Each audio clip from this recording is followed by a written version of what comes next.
Hey guys, Dave from Ghetto Van Adventures. Hope you're having a great day. I'm gonna pick up a motorcycle and I hooked up my trailer to the van, and I realized after I checked my tire inflation, which you should always do, I'm a little low on one tire.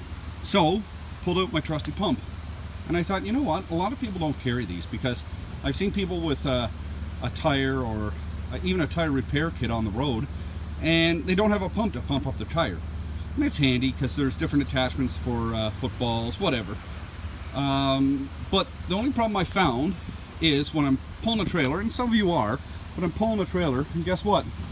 The cord isn't long enough. So I bought this handy extension. So you plug your piece that would go into the lighter into the extension, and it comes with this.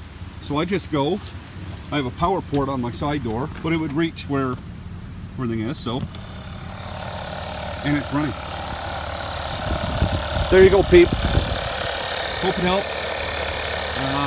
Give the video a like. Please subscribe. Stay safe on the road. And there you go. Take care.